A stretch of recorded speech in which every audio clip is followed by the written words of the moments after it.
Welcome to Unscripted KINSHIP. KINSHIP is a three-part podcast series exploring themes of interdependence, care, and kinship in the arts.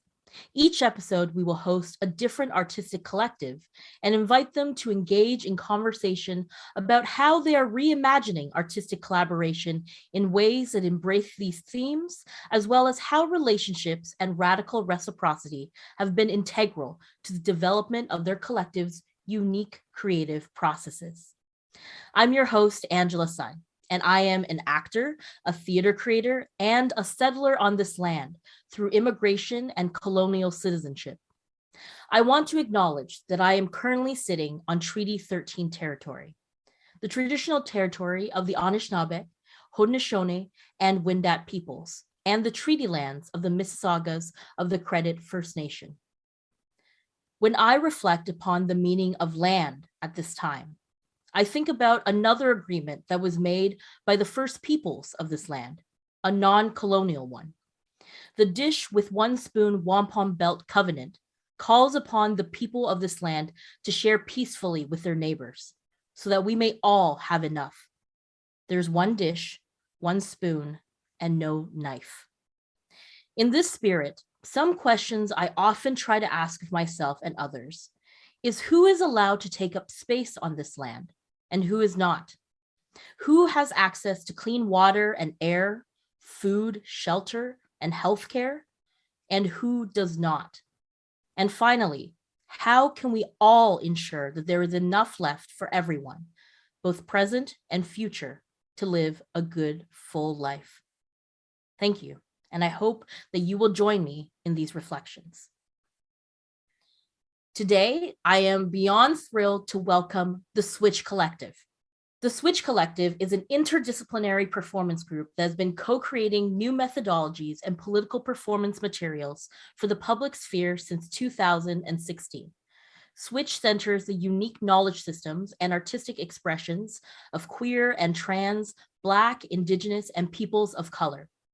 The Switch Collective is pushing boundaries by blending mediums, bringing them to unexpected public spaces, and reaching everyday people, thus attempting to reject the elitism wherein art is relegated to galleries and theaters. Any sidewalk can be a stage, any building, a projection screen. A procession leads into a parking lot for a grieving ritual. A shadow puppet leads the audience to a back alley for a dance party. I'm very excited to say that joining us today are Switch members Anna Mala, Sedna Fiati, Nadi Tremblay, and Daniel Jelani Ellis. Hi, everyone. Thanks so much for being here. Hey. Hello. Hi. Greetings. Thanks for having us. I'm always sort of curious to hear the story from the group members themselves. So I would love to know, how did you as a collective come together? What is the significance of the name Switch? Because I always feel like there's such significance in naming things. And there's an urgency that I sense in the bio and in what you do. And, why the group, why the collective, and why now? Okay, so this is Nadi. I'll pick it up and then anyone else can fill in as they want. So in 2016, and actually like before 2016 and maybe over a couple of years, I was organizing actually in Sedna as well with a couple different queer and queer trans two-spirit collectives, if you will, and in particular that were centering BIPOC voices, making art together, doing political work together, and an idea kind of sprung in that time of organizing to explore street-based political performance work. So to shift from being in enclosed event spaces to like just taking the work we were doing out into the street. And I had this experience in Brazil, in Sao Paulo, of going on a kind of a roving street performance adventure. And a couple times throughout it, I paused and just really wondered if I had accidentally taken a LSD or something, because it was such an amazing experience. And it just kind of blew open how I understood how political, radical, queer art could happen and move with people and move through space. So in 2016, I wrote a grant to do a kind of an experiment with some of the folks that I was organizing, and SETI was very much a part of that process of grant writing and imagining what would it look like for us to try and do something like this in Toronto. And then in some ways, I feel like it's just been a kind of an ongoing spiraling journey of figuring out what does it mean to make political work that moves through landscape, that moves through liminal spaces that queer people occupy and kind of tries to push out of those spaces, and to do things in ways that are blending disciplines. And maybe that's a good segue into like why Switch, why that name. I think originally it was kind of like, let's flip the switch on how we make art and where we make art. And then I mean, I just have to share, because as a noun, you know, it's a device for making or breaking a connection, a circuit. It's also an act of adopting a policy or way, choosing, especially a radical one. Woo, switching it up, right? That's juicy. As a verb, to change position, direction, or focus. And of course, we know in a queer context, well, I'll get to that. And as a slang, right? That's it. It's a slang. It's a person who vacillates between dominant and submissive, and or leading or following, and or everything in between. And I feel like that's kind of become a bit of a creative methodology. And so we will use that when we're like, let's get switchy here, let's shift it. Or like, you know what, I haven't been topped in a minute, somebody taught me. Or pointing out, you know what, Anna, it's time for you to top. Let's go, get up. And also it speaks to a way of doing work in the street that requires a switchiness, that requires the ability to vacillate, to change, to adapt, because we're not in a contained theater space. We're out in the world with people and cars and the wilds, and it requires a different way of making art, performing, being with space, adapting while also having, you know, a loose script, if you will, which I think is very switchy. Sort of always transitioning in a way.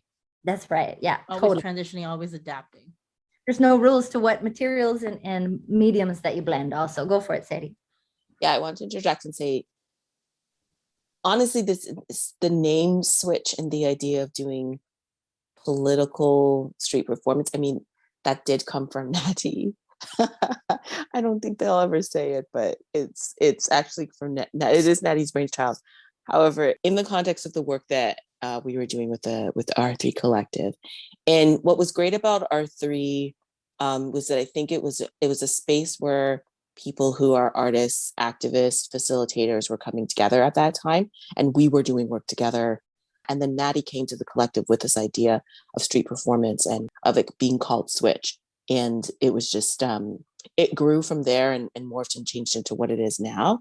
But it existed. I feel like it sprung out of a context of work that was specifically like art and social justice, like in the combination of the two.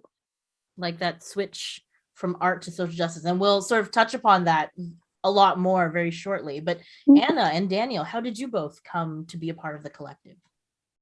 I, have relationships, both like art-based, community organizing-based, and otherwise with Natty and Sedina.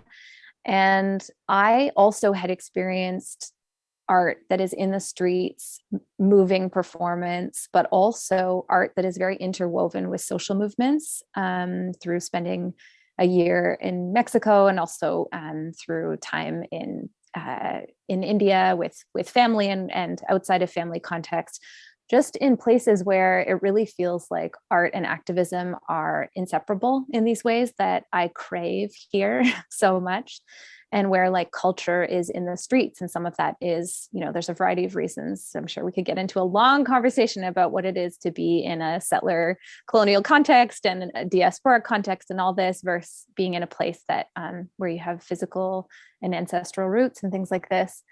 But I just think that there were things that I was craving with performance that I wasn't getting in any other spaces. And also kind of bringing in of embodied ritual, procession, full-bodied engagement in social movements as an organizer. That was something I was really missing. And so Switch really felt like it kind of brought those together for me. Danny, what about you? Yeah, I'm a fairly recent addition to the Switch Collective. I think it was 2020, in the spring, summer time, I was invited. I met Natty, oh my gosh, over when was 2010, around there, 2010, 2009, as a youth participant in a arts and leadership program. Yeah, I was this participant and had been in like community with Natty since, and have been familiar like with Sedna, knew Sedna by, I was gonna say by reputation, no, but we had full on work together Yeah, we at that did. point. Yeah. Yeah, so what was familiar with members of the collective and their work, and it definitely aligned with the kind of artistic exploration I was interested in. So it was, yeah, felt like a natural fit. It's also kind of lovely, and I guess it speaks to the closeness of community, how I think all of you had sort of known of each other or have worked with each other before. And, did that sort of make the coming together easier, or or did it make it harder? I don't know. The collective has not to say has been amorphous, but in a way it has. It's taken on a lot of different forms. I was just kind of like making a little list of all the different people who have been a part of Switch to varying degrees, but who have come close to the, have been very close in the core, and then have oscillated out. Almost 20 people. And pretty much everyone who we have some kind of kinship with. And I think you're right that it speaks to like the breadth of creative excellence in Toronto's queer, trans, two-spirit community, for sure. And it speaks to, I think, a desire to do experimental performance work, which I think is really hard in the street. I don't think that's for everyone, and that's okay. And I think that like the way that we do work really lends to collaborative practice. So, and we've kind of always been like, if you want to get closer into the organizing of it, you're welcome to. And if you don't want to, that's cool too. So I think that has allowed for us to have lots of different people in the mix, and I hope has allowed people to decide for themselves based on their capacity how much or how little they would do. I think that's all been a part of how we've organized a little bit, and how the group composition has shifted. When you talk about your organization, you specified that it's a political performance, and it makes me want to sort of ask, what makes your art specifically political? Do you think that all art is political? I'm not going to answer the question, is all art political? I'm going to leave that to someone else. But what I will say is that I think for Switch, the organizing that we all do as individuals and also sometimes together, so community organizing, political work, activism, whatever you want to call it, is interwoven with our creation work and our creative process in the Switch Collective. And so what I mean by that is, because we are a place-based performance group, so we work in a specific neighborhood for a period of time, we build on and build relationships with individuals, groups, people we meet in the street, and that is interwoven with the whole process. And so for us, it's really about not just making art that has a message, but actually how can the work that we're doing shift something even a little bit. And so I just want to give a little example, which is, when we did the piece in the Village, it was after the Bruce MacArthur murders and disappearances of people from the Village. And we wanted to find a way to do something that works to transform space. And what is it to transform space? There's so many different ways that can happen. And I think that's part of what Switch does. Sometimes that can be really playful, right? Queering a space, doing something really just fucking weird in a space, just because we feel like it, or being in a space that we're not supposed to be in.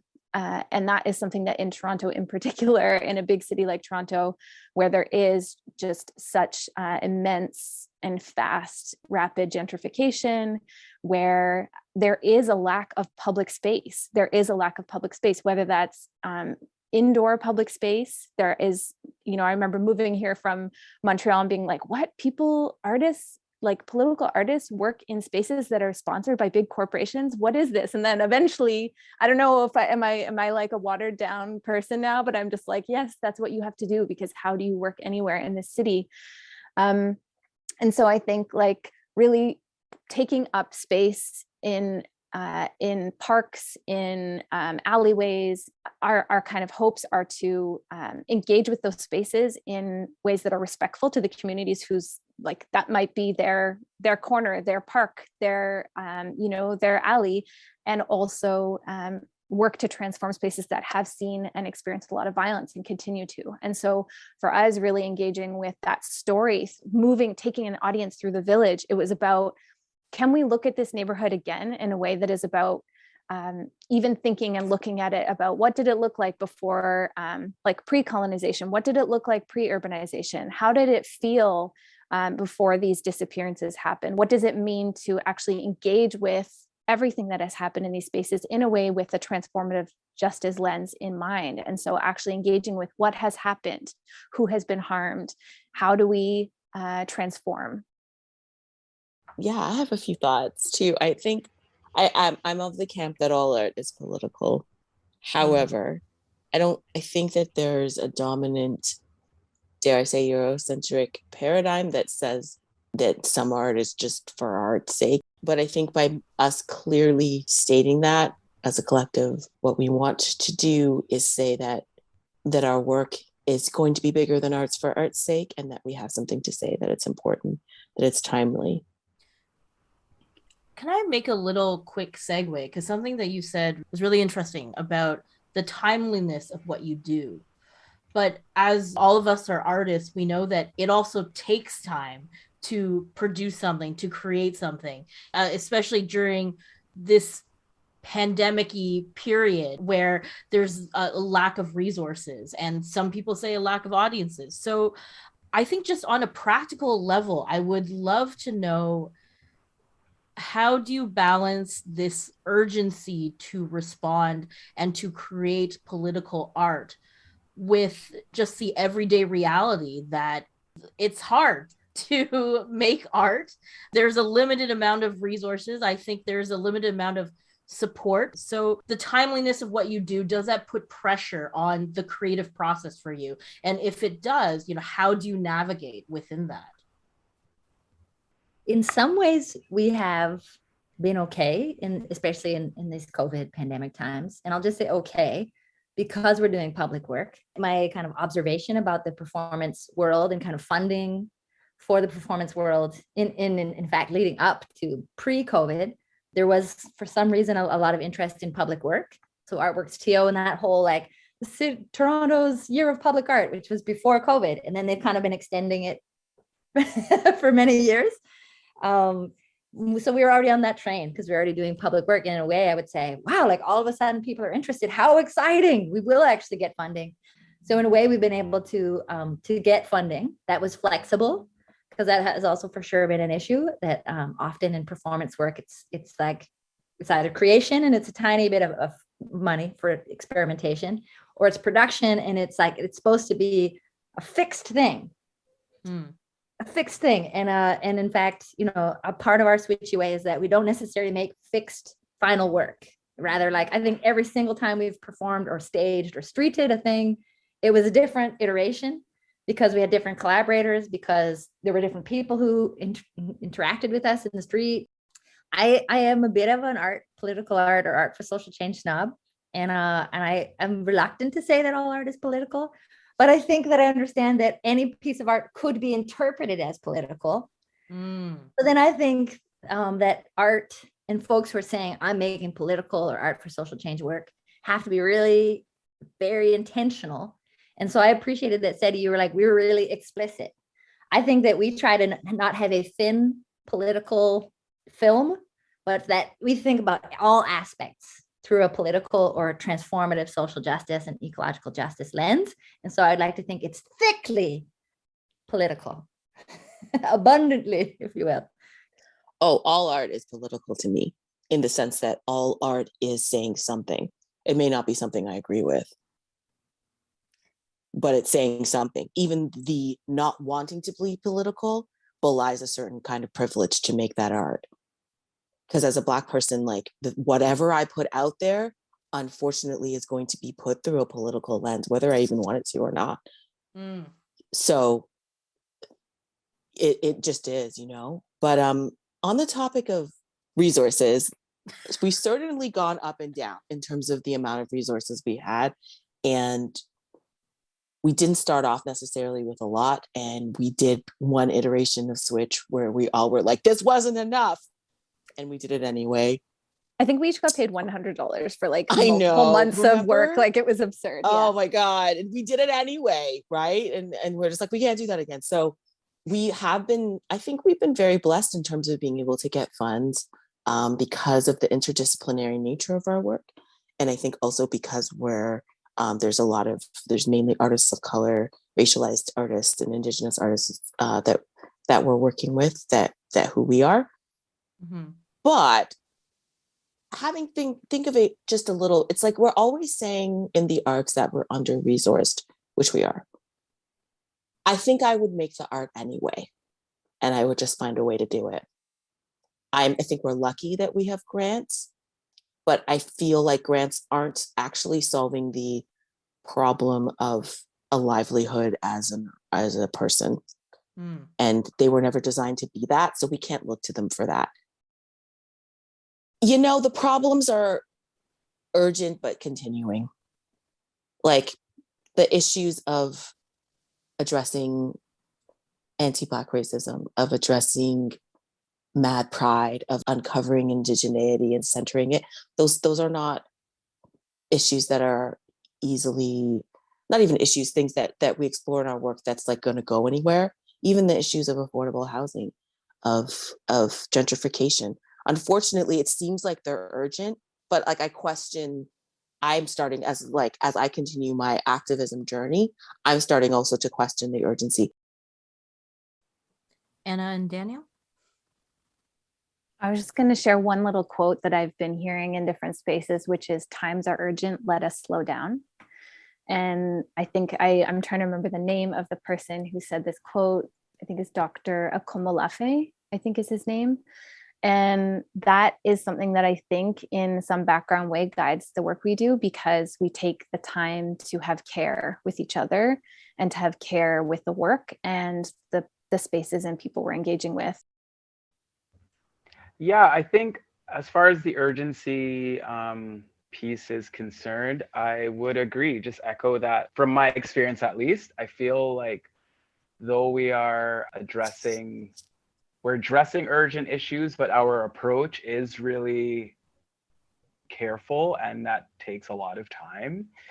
Yeah, and to speak to the political art that we do, I think for me, it's about, I'm thinking about a quote from Bell Hooks where she talks about queerness is about being at odds with everything and then having to create and invent a space that you can speak and live and thrive. And that's what my experience of our political art is. We are politicized, and we are often in like politicized spaces, you know, alleyway, parks, making that space where we and other folks who are in the margins can speak and live and thrive.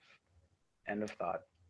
I love that, Daniel. And that just makes me think of one last piece, which is like how we do also follow a model that's kind of like mutual aid. We're not waiting for the politicians to come and bring us the things when we know they're not going to do that. We're not waiting we're creating it. And I think part of what is political about our work is that we're visioning, like we're working as visionaries alongside community people who are visionaries to change their neighborhoods, to actually be able to not just survive, but try and thrive.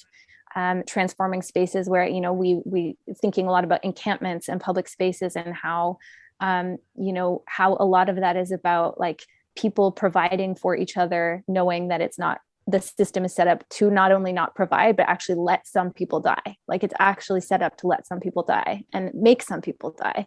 And so I think Switch is actually also about like, it's some kind of a mutual aid approach, I think. I don't know if people would agree with that, but where it's like, we're trying to, through the art, actually imagine other ways and put that into practice with each other and with the people we're meeting.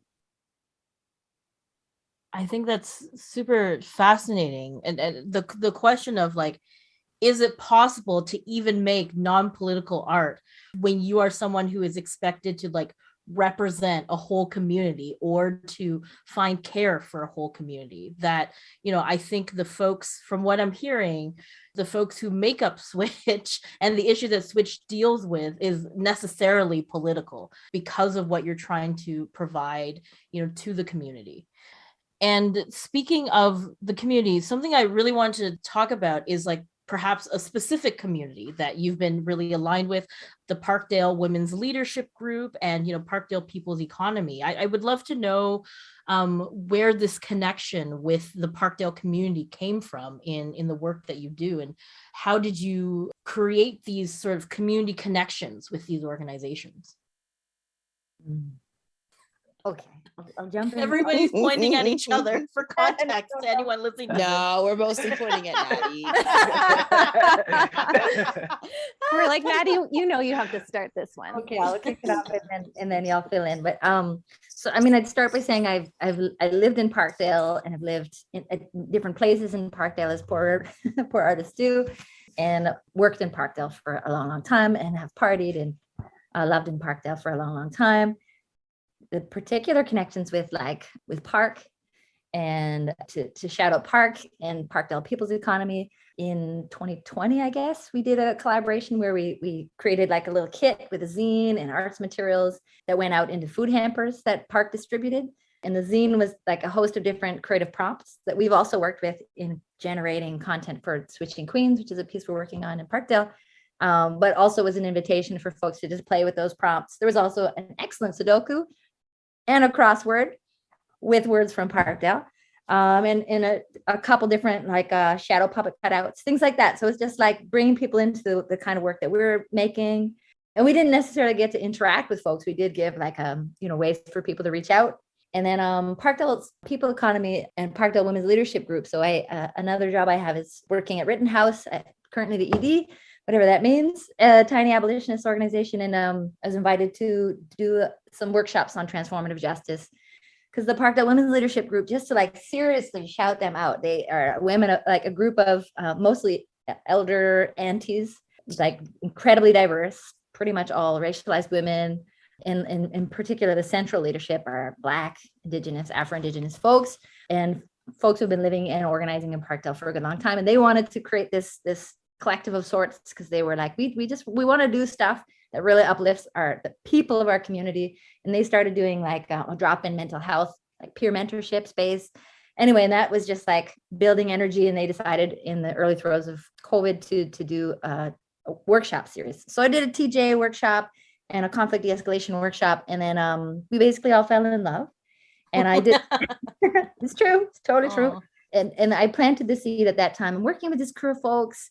We're doing some work in Parkdale, and it would just be so lovely to come together and talk about how we see Parkdale and what are the challenges, but also what's the brilliance, the resiliency, the survivance here. And so we did end up getting together and having a meal, and again, working with creative prompts to do creative writing, and we recorded a bunch of audio from kind of poetry that we made together, which is also factoring into with two pieces, a piece that Anna primarily led, that people can tune into right now. And it literally takes people on a walking journey of the Milky Way, and part of the route that we are animating in the live performance. And the audio is beautiful. And it also has the voices of the women who attended that particular circle. And we intend to include them in the live performance as well, not just the audio, but actually as actors. And maybe in fact, even host a circle, bring our audience into a circle that they lead, that is actually a dialogue, which I love, right? Anyway, those are a few folks that I would shout out and speak to in terms of relationships of love and kinship. And then there are other folks that we might want to uplift as well.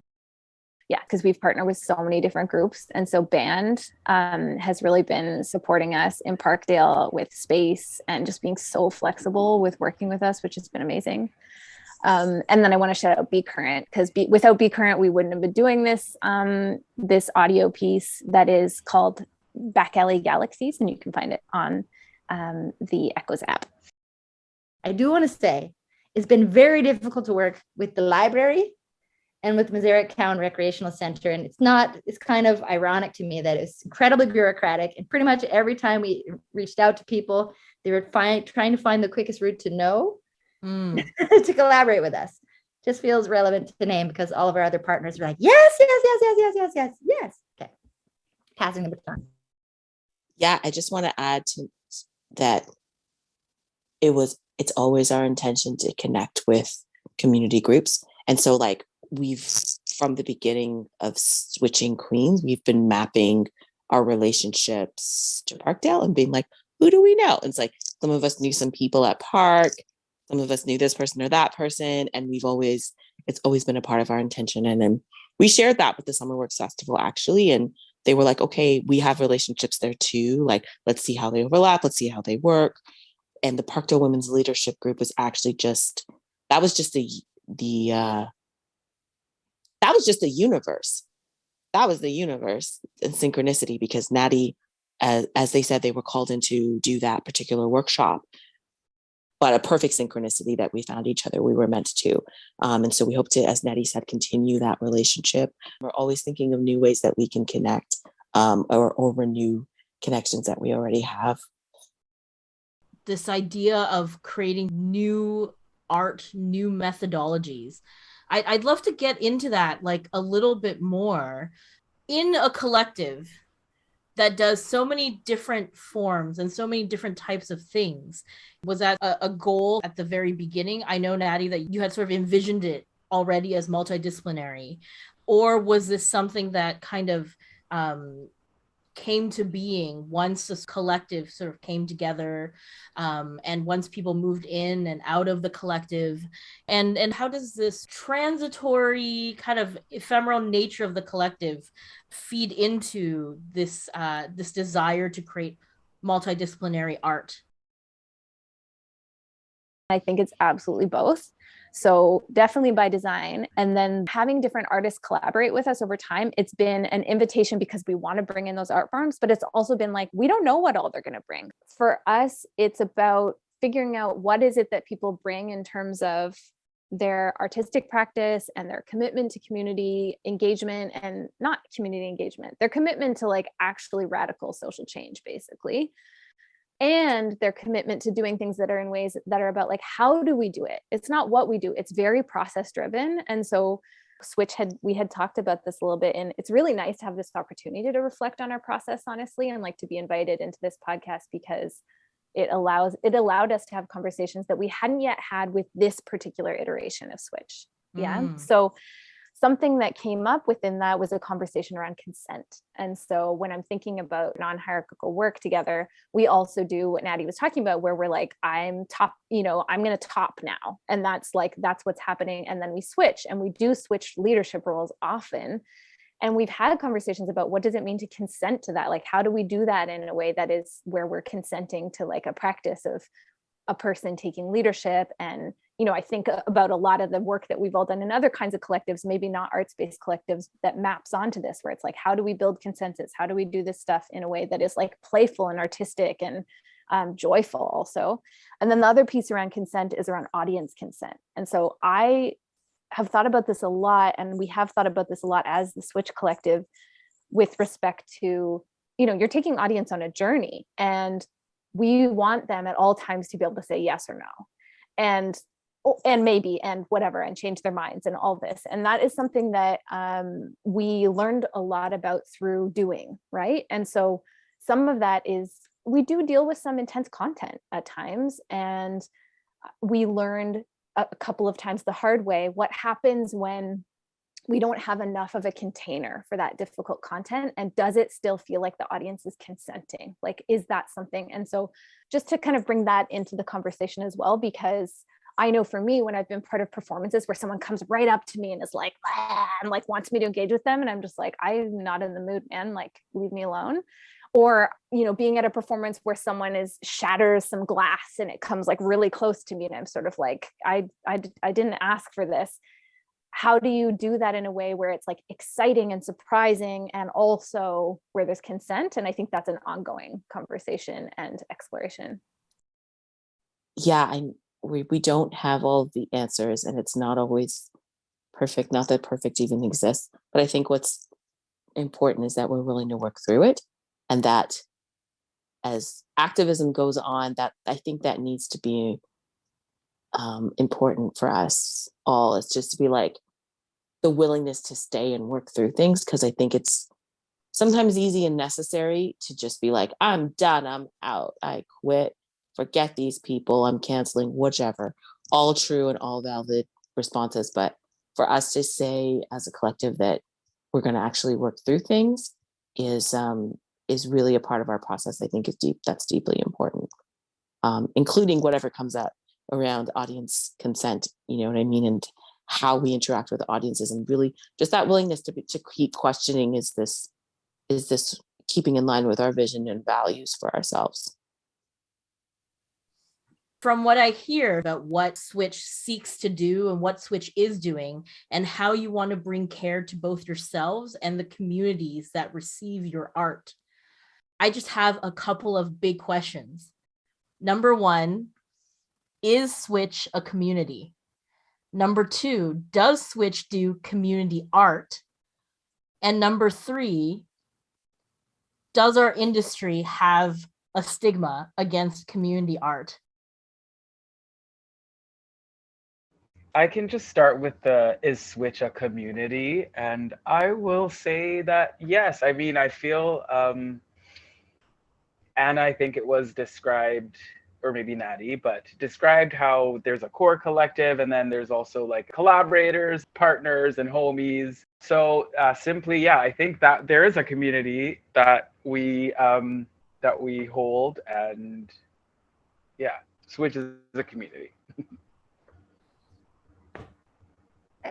I think I'll pick up this baton. This is Natty speaking about community art, because I would for sure identify as a community artist, and have been doing that work for 20 years in the city. And I definitely think that there is stigma in the theater industry, in the visual arts and media arts, unless you're doing documentary work, around community art or community engaged art.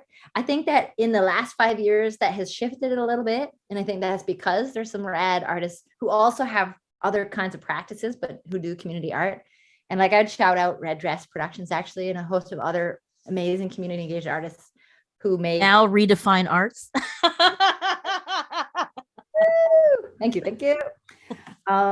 For really, I think one, creating work that is really high caliber with communities, and doing like long, deep work with communities, you know, so not just like a four session jam, but working for years with people, and skill sharing. And there's more funding, I think, for community art now, which I like really appreciate. And I think our work is definitely community engaged work. By nature of creating work that's in reciprocity with each place that we work in. And I think of even just the piece that we're working on now, Switching Queens, it's like every stretch is its own tiny microcosm, its own little ecosystem. And we could spend weeks on each little stretch. Like we start in Mazarek Park. It's a thriving dynamic ecosystem. Skunks, raccoons, pigeons, hawks, and then all the people who scream and sing loudly, and folks using drugs, and folks just like in that space, and children playing. It's all in this tiny little space. And that is a part of the work that we create, and that we record, and that we weave in. And then like the next stretch in the performance that might only be 40 minutes, we could spend weeks in that little area engaging with everything that's there, in the communities in those spaces. So that is true. And then again, that especially with this piece in Parkdale, trying to weave historical stories, present day stories, and imagine future stories, and weave those into the piece that is all about the people who are there and how they live together. That is like I think actually a critically important part of the piece. And then I just say, I think community engaged art is the best kind of art out there.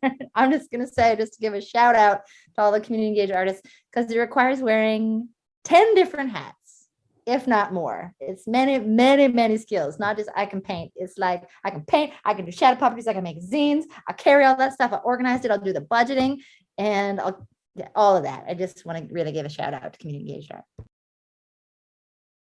Yeah, I was just thinking like just one brief thing about whether Switch is a community. I also think about the temporary community, and there's that line in the Switch tagline that's about like a momentary collective or something. Obviously it's a little bit longer than momentary, but the collective switches all the time. And temporary community in the sense that we bring the quality of relationships that we have with each other and our commitments to the kinds of relationships we want to have to the spaces we're in. So when things happen, as they're going to in neighborhoods where there's a lot of people living rough, that's going to happen. And so, not to go into too much detail, but there was an overdose that we witnessed in the summer, and 2 of our collective members intervened in the overdose. And so just thinking through, when I think about showing up for each other and showing up for the people we're meeting, I guess that's what I think about when I think about community, which can be a fraught word, obviously, but I think we try to do that. I do. Yes, I'm always interested in the blurring of lines of what is community engaged art versus what is quote unquote professional. I'm very interested in that because I think our art will thrive better when more people are involved with it in whatever capacity. This sort of coming from very like a live performance where it's like artists do the art and other people come and watch it. And that, you know what I mean? I'm just like, interesting. I've always been interested myself in community engaged projects or engaging community in various ways. And certainly live performance does that, especially theater, but I'm interested in something a lot deeper than that. For us, we're really excited about working with Parkdale Women's Leadership Group. It was always our intention to have folks maybe who aren't quote unquote professional artists or who aren't at the collective every day involved with the piece. Always our intention.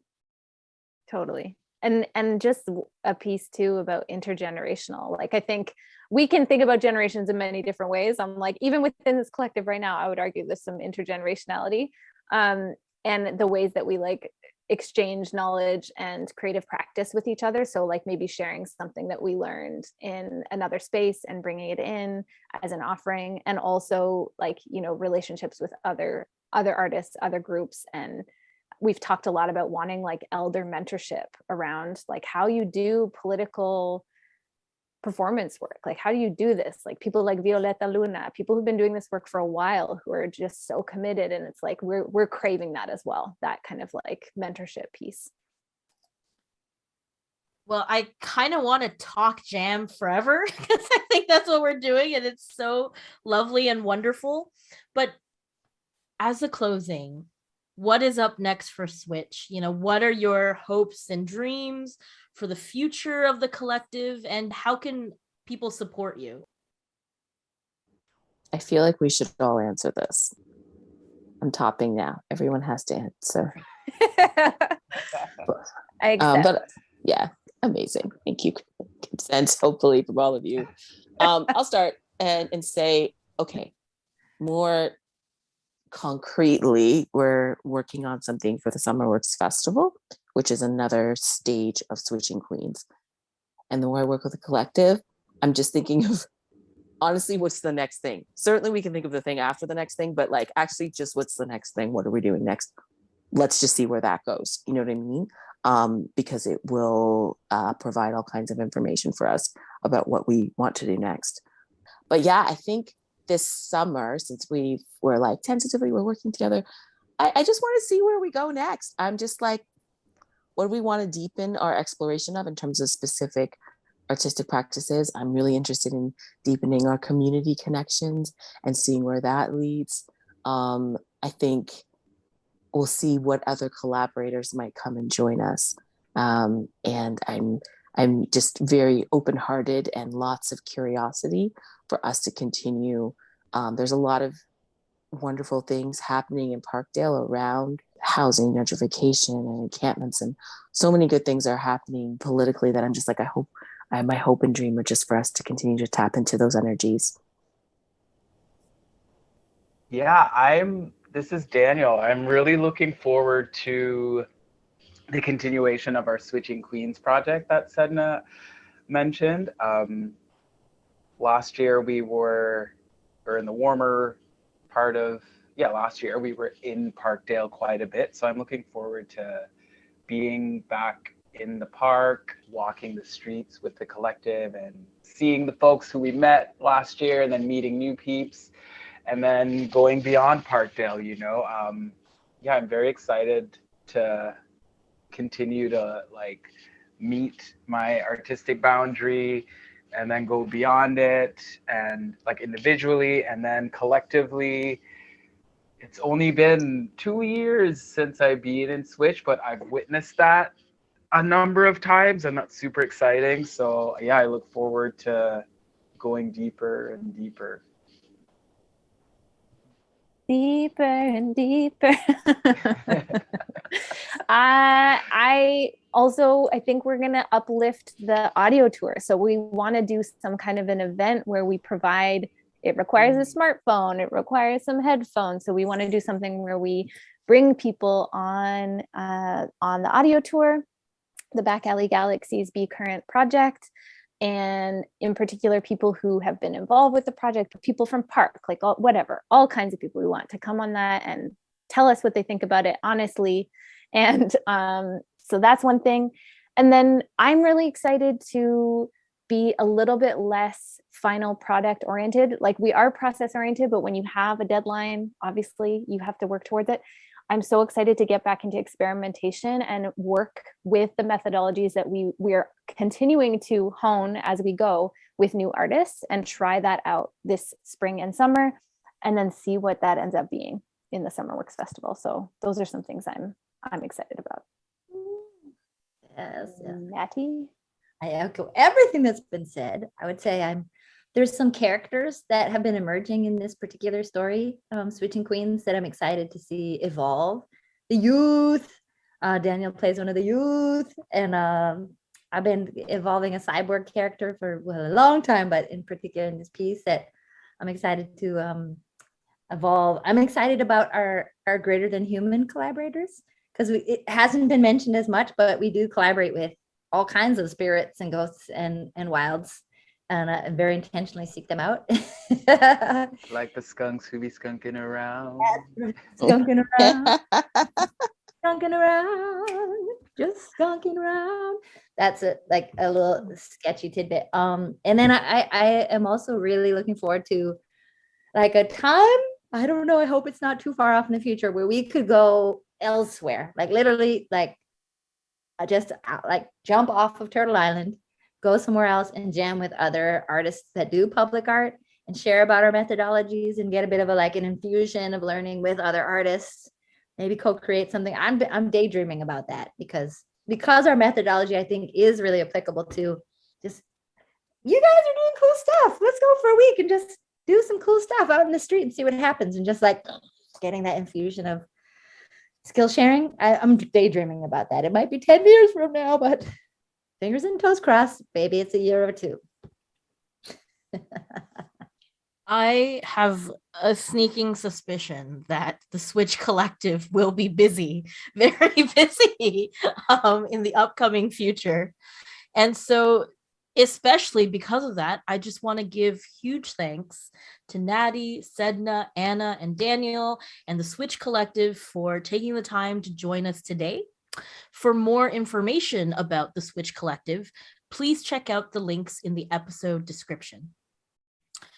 And finally, thanks to all of our listeners and viewers for joining us. And don't forget to check out the other Unscripted Kinship podcast episodes. This series is co-curated and edited by Y. Jong-koo and Becky Gold, produced by Megan Wilk, and hosted by me, Angela Sun. Unscripted is a Redefine Arts production and was made possible with the support of the Canada Council for the Arts. Bye now on Unscripted Kinship.